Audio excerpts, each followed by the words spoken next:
The Great Sock Rescue, making a gadget that'll get lost clothes from out-of-the-way places. How to become a mesmerising snake charmer in your own backyard. And a great way to make your very own scrumptious rock candy.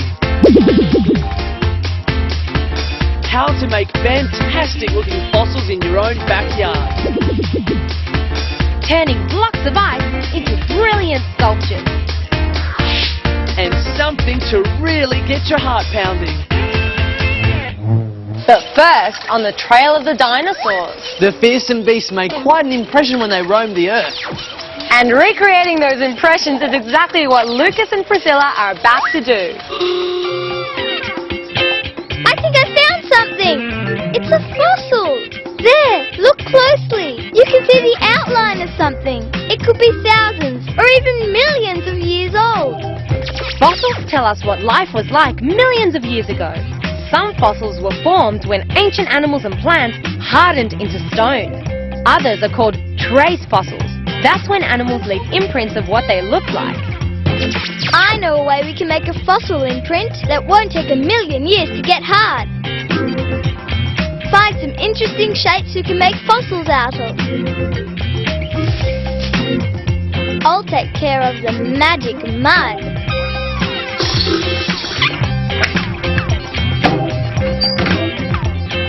That ought to do it. First, to mix up our prehistoric mud, plaster of Paris. It needs to be nice and gooey, but not too wet. Now for our imprint. We'll need a riverbed, some sand will do. Here comes our dinosaur. He's slowly dying and falls into the mud. That'll be the mudslide then. Ah! Still a bit more left. Let's do another dinosaur. He's got to have a pal. Falling into the swamp mud. Ah! Now we leave it to set. Let's fossilize some leaves as well.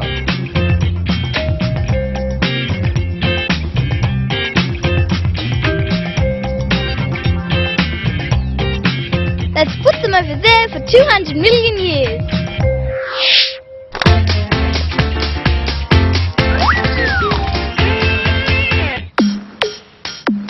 Typical. Party about to start, and John's fallen asleep on the job. We've done all the inside cleaning. John said he'd have the pool area spick and span. I know how we can fix that. We'll need his straw. Wake up call coming up. I'll start winding and winding. Now when I say go, you flick the straw. Go! As the straw winds up, air is trapped inside. Because there's so much built-up air pressure, when the straw is flicked, it bursts with a loud bang. On with it, buddy. We're off to welcome the party guests.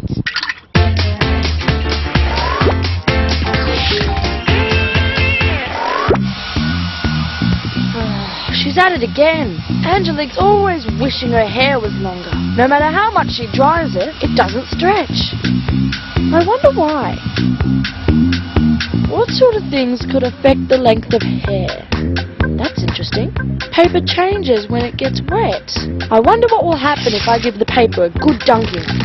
I'll just screw it up and pour water over it. Interesting.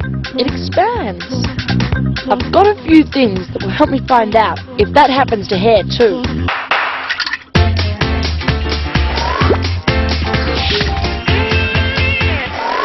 We'll leave Ben working on that hair-raising mystery, while we find out how Lucas and Priscilla's dinosaur fossils are shaping up. It's done! Let's see our fossil. Now if we carefully peel out our dinosaur friend, wipe off the sand, look at the detail! Over time, the mud has hardened into rock. What about his pal? Long after the real dinosaurs decayed, this imprint is what's left. Now, what about the leaves? I think we'll need to chisel these out.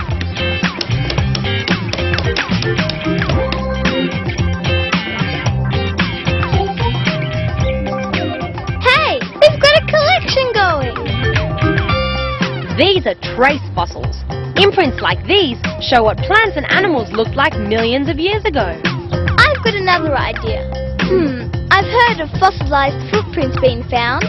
Maybe we can make our own footprint, left by the famous Clumpiosaurus rex. Here goes.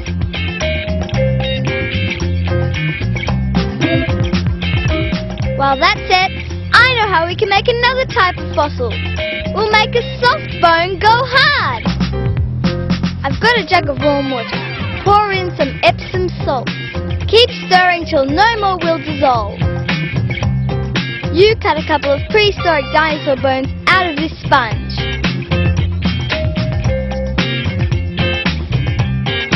We need another container half full of sand. Bury your bones and cover it up on top. Now carefully pour the solution into the sand, making sure the sand is saturated but not completely underwater. And we wait for the water to evaporate. I think this is going to be really cool.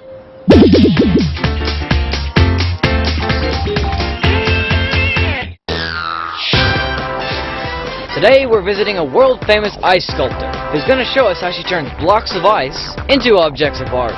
Let's go. What a privilege it is to get a sneak preview of this amazing exhibition. Here's the artist and her trusty assistants at work. I'm thinking blue. Tell us how you do it. Well, I pour cold salty water onto the ice. That makes it melt, and then it freezes over again, creating patterns. And now the key to my sculpture. I used food coloring to bring out the patterns that have melted into the ice. And that's my secret. A masterpiece. What will you call it? Rainbow waterfall, I think. Oh, buy it. Your first sale. Congratulations. There you have it, folks. How to turn a block of ice into cold, hard cash.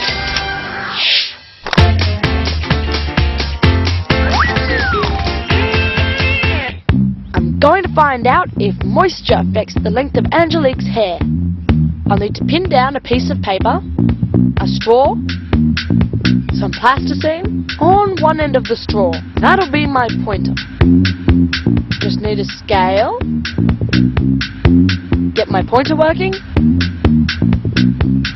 and Angelique's donation to science. I'll tape one end of the hair down, the other end taped to the straw. Okay, that's where it is now. The weatherman says rain's on the way, so I'm going to see if Angelique's hair will change length as the humidity increases. Hey, the moist air has made the hair longer. By this much. Amazing. Human hair has a protein that makes it expand when it gets moist and contract when it dries. So moisture is what really makes Angelique's hair get longer. She's wasting her time with the hairdryer. No wonder it doesn't last.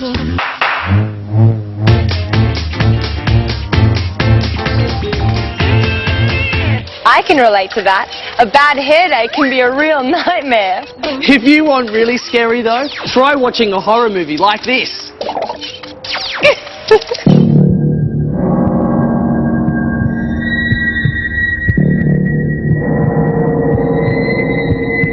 What's that sound? It sounds like lubbed up.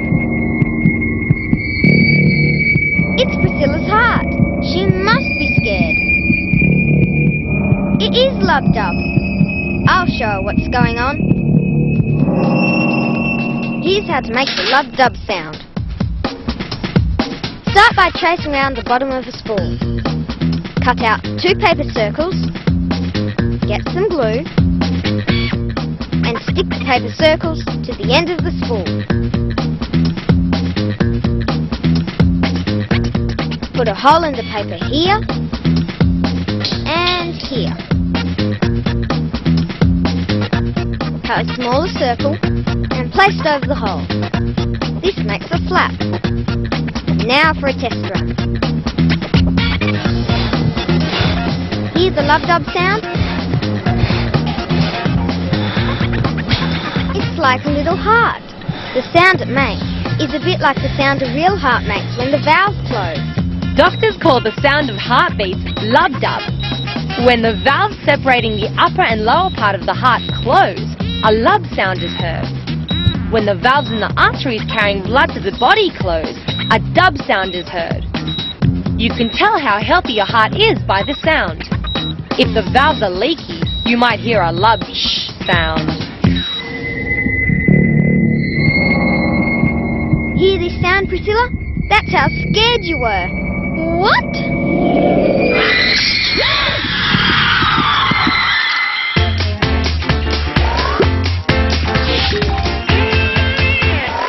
Whoa, that scared the life out of me too. Well, don't think about blood-curdling screams. We're about to find out about sand-cured footprints. Here goes! A boy-sized footprint. That's great! This shows us how big Clumsiosaurus rex was. That's why dinosaur footprint fossils are so important. And now, our other sort of fossil, salty bones. They're dry. They're not spongy anymore. They've gone as solid as a rock. The salt water has soaked into the foam rubber. As the water evaporated, the hard, crusty salt was left behind. Ouch! Yes, they're hard. Now we've got salt-hardened fossils, fossilized footprints, imprints of leaves, and our dinosaurs. We've made a museum.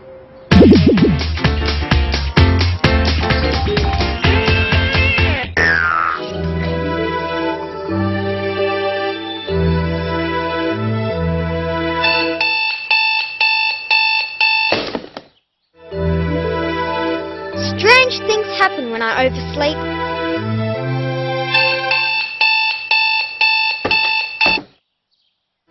It's as if my brain turns to mush.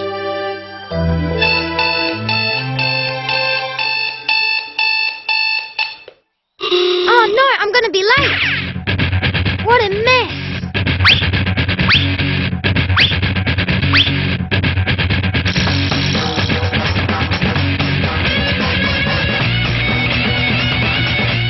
Where does that sock get to?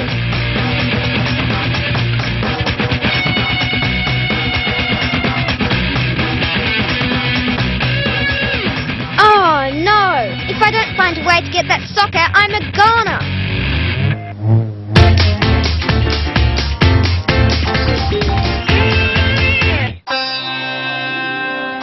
Hey!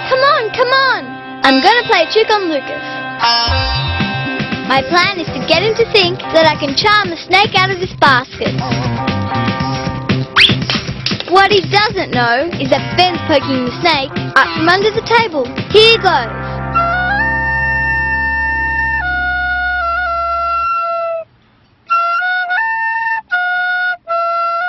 Looks like he's falling for it.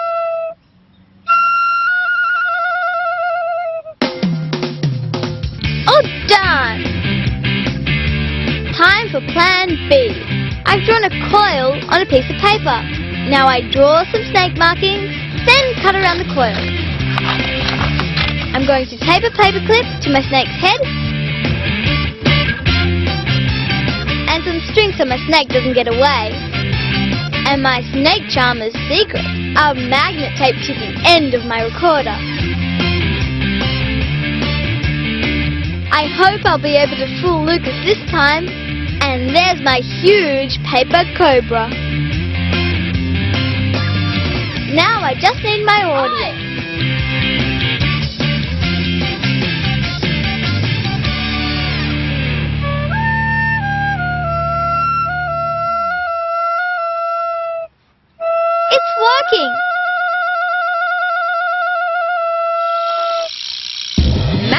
do a pretty good job of attracting.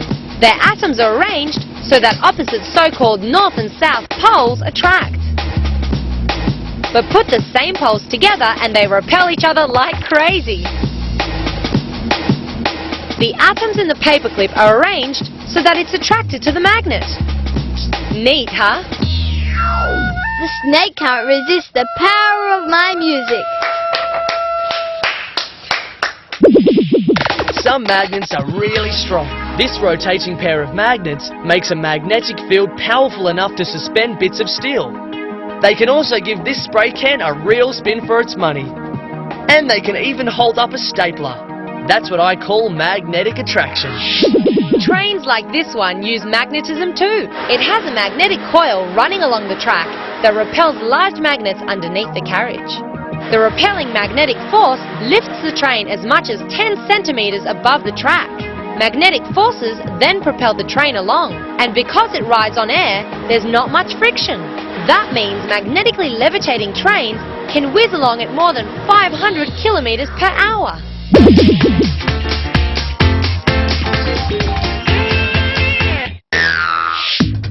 I'm craving for something sweet to eat, but all I've got is boring old sugar. Hang on, I can use this to make candy. First you have to dissolve as much sugar as possible into a glass of warm water. Just keep on stirring and adding, stirring and adding. Keep going until no more will dissolve.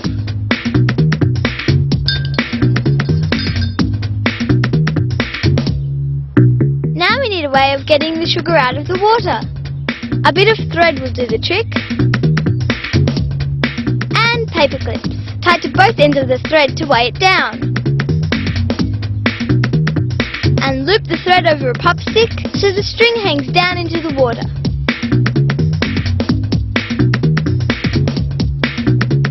Don't let it touch the bottom. Now leave the jar in a warm place and wait.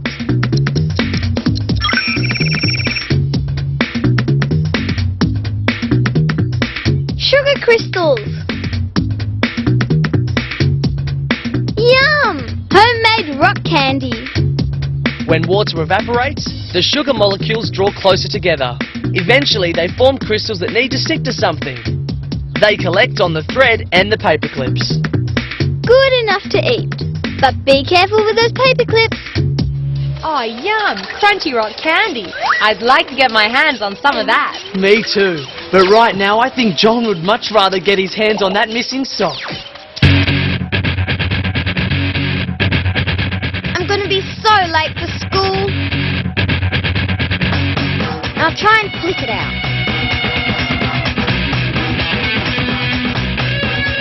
I can't get the right angle. I need something that grips.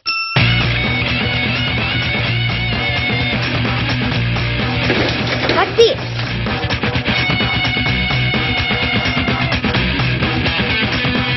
Can't work it properly in this tight space. The broom's got the length and the pliers have got the gripping potential. I just need something that combines them both. These drinking straws can be attached together. That gives me the length. Now I need to find something that opens and closes. This hairpin will do the trick. Just tape my straws together, cut a length of string, and thread it through the straws, attach my hairpin to the string, and bend the ends apart. And there it is, my gripping gadget. Now we're getting somewhere. This should work.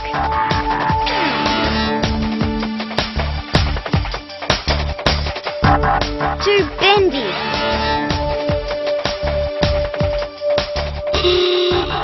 So late. Maybe John could use a gripping gadget like this one. It's an extendable mechanical arm that's used to move things to and from the cargo bay on the space shuttle. One advantage here, in space the force of gravity is much smaller than on Earth, so things are lighter.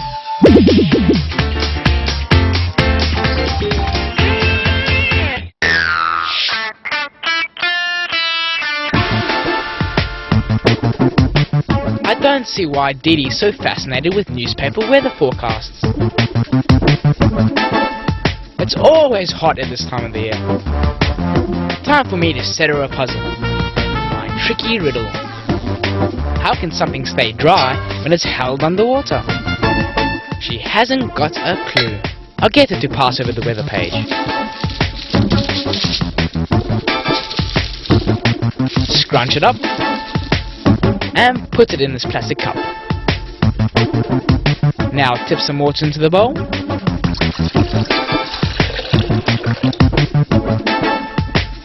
And lower the cup into the bowl. Yes! There's a pocket of air that's trapped in there. Because the air is lighter than water, it wants to float upwards, not downwards and out the bottom of the cup. That means the air pocket stops the water from flowing into the cup.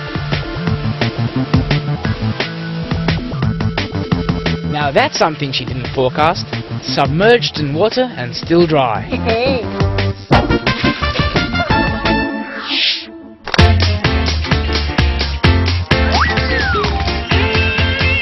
Something put my head in a spin this morning. I suddenly realised I'd forgotten the cookies in the oven. I bent over to check out my slightly overdone cookies. When I stood up, I felt dizzy. Lucky it was only temporary. We sometimes call this feeling lightheaded. Sophie's blood vessels didn't have enough time to adjust to her quick change in position, so not enough blood went to her brain. There's another way to see the effect gravity has on your heart. I'll get Blake to hold one hand as high as he can, but let the other hang down the side. Leave them there for at least a minute. Now, I compare Blake's hands. The hand he held up high is pale compared to the hand that was kept low. That's because gravity pulls blood in the high arm downwards. Your heart can't fully counter the force of gravity, so blood drains from your arm. With the lower hands, gravity draws the blood down into the hand. That's all well and good, but it doesn't help my cooking much. Hey, I cooked those. There goes a pretty sad-looking bunch of burnt biscuits. Don't think anyone's going to want them back. No, but I think John better get that sock back or he's going to be very late for school. The straw is perfect for the brittle thing, but they're too bendy. But this tube is perfect. A bit of plasticine, but will it work?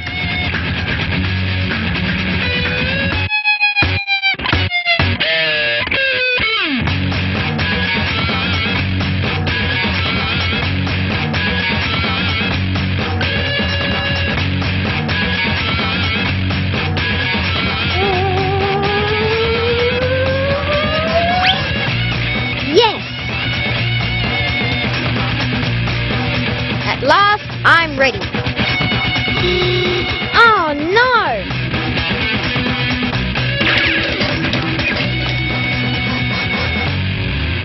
You know, Dana, I'm still puzzled by something. Why on earth didn't John just pull his bed out and get his sock out that way? Well, maybe John was just too sleepy-headed. Or maybe he just likes the fun of making things. Because fun is what we're all about on Backyard Science.